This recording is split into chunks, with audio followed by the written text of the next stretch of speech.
ವಿಶೇಷ ಚೇತನರ ವಾರ್ತೆಗೆ ಸ್ವಾಗತ. ಸ್ನೇಹಿತರೆ, ರಾಜ್ಯ ಸರ್ಕಾರದಿಂದ ಒಂದು ಪ್ರಮುಖವಾಗಿರ್ತಕ್ಕಂಥ ಸುದ್ದಿ ಬರ್ತಾ ಇದೆ. ಅದನ್ನು ನಿಮಗೆ ತಿಳಿಸ್ತಾ ಹೋಗ್ತೀನಿ. ನಮ್ಮ ಚಾನಲ್ ಹೊಸದಾಗಿ ನೋಡ್ತಾ ಇರೋರು ಚಾನಲ್ ಸಬ್ಸ್ಕ್ರೈಬ್ ಮಾಡಿಕೊಂಡು ವಿಡಿಯೋವನ್ನು ಲೈಕ್ ಮಾಡಿ. ಇಂದು ಮುಖ್ಯಮಂತ್ರಿ ಸಿದ್ದರಾಮಯ್ಯನವರ ನೇತೃತ್ವದಲ್ಲಿ ಮಹತ್ವದ ರಾಜ್ಯ ಸಚಿವ ಸಂಪುಟ ಸಭೆ ನಡೆಯಿತು. ಈ ಸಭೆಯಲ್ಲಿ ನಂದಿನಿ ಹಾಲಿನ ದರವನ್ನು ಪ್ರತಿ ಲೀಟರ್ಗೆ 4 ರೂಪಾಯಿ ಹೆಚ್ಚಳಕ್ಕೆ ಅನುಮೋದನೆ ನೀಡಲಾಯಿತು. ಇದಲ್ಲದೆ ವಿವಿಧ ಅಭಿವೃದ್ಧಿ ಕಾರ್ಯಕ್ರಮಗಳಿಗೂ ಅನುಮೋದನೆ ನೀಡಲಾಯಿತು. ಆ ಎಲ್ಲ ಪ್ರಮುಖ ಹೈಲೈಟ್ಸ್ ಸುದ್ದಿಗಳು ಇಲ್ಲಿದೆ. ಸಿಎಂ ಸಿದ್ದರಾಮಯ್ಯ ನೇತೃತ್ವದಲ್ಲಿ ನಡೆದ ರಾಜ್ಯ ಸಚಿವ ಸಂಪುಟ ಸಭೆ ಮುಕ್ತಾಯದ ಬಳಿಕ ಸುದ್ದಿಗೋಷ್ಠಿಯಲ್ಲಿ ಸಂಪುಟದ ನಿರ್ಣಯಗಳನ್ನು ಮಾಧ್ಯಮಗೋಷ್ಠಿಯಲ್ಲಿ ಸಚಿವ ಎಚ್ ಕೆ ಪಾಟೀಲ್ ವಿವರಿಸಿದರು.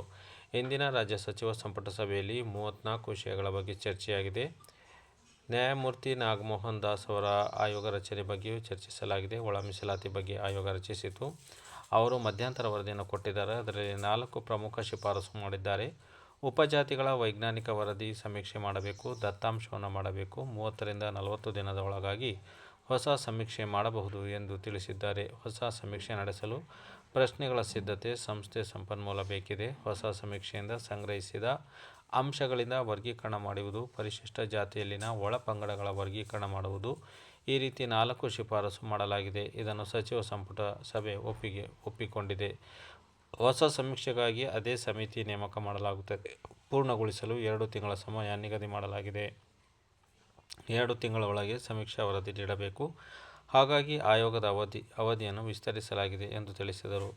60 ದಿನಗಳ ಒಳಗೆ ಸಮೀಕ್ಷೆ ಮಾಡುತ್ತೇನೆ ಅಂದಿದ್ದಾರೆ. ನಾವು ಅದಕ್ಕೆ ಅನುಮತಿ ಕೊಟ್ಟಿದ್ದೇವೆ. ಸೆನ್ಸಸ್ನಲ್ಲಿ AKAD ಆದಿ ಆಂಧ್ರ ಅಂತ ಇದೆ. ಆದರೆ ಇದರಲ್ಲಿ ಇರುವ ಗೊಂದಲ ಬಗೆಹರಿಸುವುದಷ್ಟೇ. ಇದನ್ನು ಹೊರತುಪಡಿಸಿ ಕೊಡಲು ಸಮಯ ಹೆಚ್ಚು ಬೇಕಾಗಿಲ್ಲ. 60 ದಿನದೊಳಗೆ ನೀಡಬಹುದು ಎಂದು ಸರ್ಕಾರಿ ಅಧಿಕಾರಿಗಳಿಗೆ ಬಳಕೆ ಆಗಲಿದ್ದಾರೆ ಎಂದು ತಿಳಿಸಿದರು. ಬಳ್ಳಾರಿ ಗಣಿಗಾರಿಕೆ ಅಕ್ರಮದ ಆರೋಪದಡಿ RFO ಜಯರಾಮ್ ಮೇಲಿನ ಕೇಸ್ ವಾಪಸ್ಸಿಗೆ ನಿರ್ಧಾರ ಕೈಗೊಳ್ಳಲಾಗಿದೆ. ಬಂಕಾಪುರ ತೋಳ ವನ್ಯಜೀವಿ ಧಾಮವನ್ನು ಅರಸೀಕೆರೆ ಕರಡಿ ಧಾಮಗಳನ್ನು ಪರಿಸರ ಸೂಕ್ಷ್ಮಧಾಮವೆಂದು ಘೋಷಣೆ ಮಾಡಲು ನಿರ್ಧರಿಸಲಾಗಿದೆ. ಈ ಸಂಬಂಧ ಕೇಂದ್ರಕ್ಕೆ ಶಿಫಾರಸು ಮಾಡಲು ಉಪಸಮಿತಿ ನೀಡಲಾಗಿದೆ ಎಂದು ತಿಳಿಸಿದರು. ಆಯುಷ್ಮಾನ್ ಆರೋಗ್ಯ ಮಂದಿರಗಳಿಗೆ ಔಷಧಿ ಖರೀದಿಗೆ ಒಪ್ಪಿಗೆ ನೀಡಲಾಗಿದೆ. 14.91 ಕೋಟಿ ವೆಚ್ಚದಲ್ಲಿ ಔಷಧಿ ಖರೀದಿಸಲಾಗುತ್ತದೆ. ಆಯುಷ್ಮಾನ್ ಆಸ್ಪತ್ರೆಗಳಿಗೆ, ಚಿಕಿತ್ಸಾಲಯಗಳಿಗೆ 28 ಕೋಟಿ ವೆಚ್ಚದಲ್ಲಿ ಖರೀದಿಗೆ ಒಪ್ಪಿಗೆ ನೀಡಿದೆ. ಬೆಂಗಳೂರಿನ ಯುನಾನಿ ವಿದ್ಯಾರ್ಥಿ ನಿಲಯ ಜೇವರ್ಗಿ ರಸ್ತೆ ಕಾಮಗಾರಿಗೆ ಸಂಪುಟ ಅನುಮೋದನೆ ನೀಡಲಾಗಿದೆ. ಕುಶಾಲನಗರ ಮನಗೋಡು ಕಣವೆ ರಸ್ತೆಯನ್ನು 15 ಕೋಟಿ ರು ಅಂದಾಜು ವೆಚ್ಚದಲ್ಲಿ ನಿರ್ಮಾಣಕ್ಕೆ ಒಪ್ಪಿಗೆ ನೀಡಲಾಗಿದೆ. ಸಿಂದಗಿ ತಾಲೂಕು ಪ್ರಜಾಸೌಧಕ್ಕೆ ಕಟ್ಟಡ ನಿರ್ಮಾಣಕ್ಕೆ 16 ಕೋಟಿ ವೆಚ್ಚದಲ್ಲಿ ನಿರ್ಮಾಣ ಮಾಡಲು ಅನುಮತಿ ನೀಡಲಾಗಿದೆ. ಹೊಸಕೋಟೆಯಲ್ಲಿ ವಿದ್ಯಾಸೌಧವನ್ನು 16 ಕೋಟಿ ವೆಚ್ಚದಲ್ಲಿ ನಿರ್ಮಾಣ ಮಾಡಲಾಗುವುದು. ಚಿಕ್ಕಮಗಳೂರಿನಲ್ಲಿ ಆಸ್ಪತ್ರೆಯನ್ನು 56 ಕೋಟಿ ರು ವೆಚ್ಚದಲ್ಲಿ ಕಾಮಗಾರಿಗೆ ಒಪ್ಪಿಗೆ ನೀಡಲಾಗಿದೆ. ಉಳ್ಳಾಳ ಗ್ರಾಮದ 18.19 ಎಕರೆ ಜಮೀನು ಸ್ಟೇಡಿಯಂಗೆ ನೀಡಲು ಒಪ್ಪಿಗೆ ನೀಡಲಾಗಿದೆ. ಬೆಂಗಳೂರಿನ ನೋಂದಣಿ ಕಚೇರಿ ನಿರ್ಮಾಣಕ್ಕೆ 76 ಕೋಟಿ ರೂಪಾಯಿ ಅನುದಾನ ನೀಡಲು ಒಪ್ಪಿಗೆ ನೀಡಲಾಗಿದೆ.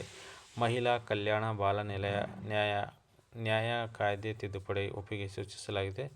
ಸಚಿವರ ವೇತನ ಭತ್ಯೆ ವಿಧೇಯಕಕ್ಕೆ ಘಟನೋತ್ತರ ಅನುಮೋದನೆ ನೀಡಲಾಗಿದೆ. ಬೆಂಗಳೂರು ಅರಮನೆ TDR ವಿಧೇಯಕಕ್ಕೆ ಘಟನೋತ್ತರ ಅನುಮೋದನೆ ನೀಡಲಾಗಿದೆ. ಆ ಬಳಿಕ ಮಾತನಾಡಿದ ಸಚಿವ HC ಮಹದೇವಪ್ಪ ಅವರು, SC ಒಳ ಮೀಸಲಾತಿ ಜಾರಿ ಸಂಬಂಧ ಹೊಸ ತಂತ್ರಜ್ಞಾನ ಬಳಕೆ ಮಾಡಲಾಗುವುದು. 5260 ಗ್ರಾಮ ಪಂಚಾಯಿತಿಗಳಿವೆ. 200ಕ್ಕೂ ಹೆಚ್ಚು ವಾರ್ಡ್ಗಳಿವೆ. ಚೀಫ್ ಸೆಕ್ರೆಟರಿ ಮಾನಿಟರಿಂಗ್ ಇರಲಿದೆ. ಸಮರೋಪಾಯದಲ್ಲಿ ಸರ್ವೆ ಮಾಡಿ ವರದಿ ಸಲ್ಲಿಸಿದೆ. ದತ್ತಾಂಶ ಕರಾರುವಕ್ಕಾಗಿ ಇದ್ದರೆ ಸಮಸ್ಯೆ ಆಗಲ್ಲ. ಆಂಧ್ರ ತೆಲಂಗಾಣದಂತೆ ಆಗುವುದು ಬೇಡ. ಹಾಗಾಗಿ ವೈಜ್ಞಾನಿಕವಾಗಿ ಸಮೀಕ್ಷೆ ಮಾಡಿ ವರದಿ ಸಲ್ಲಿಸಿ ಎಂದು ತಿಳಿಸಿದರು.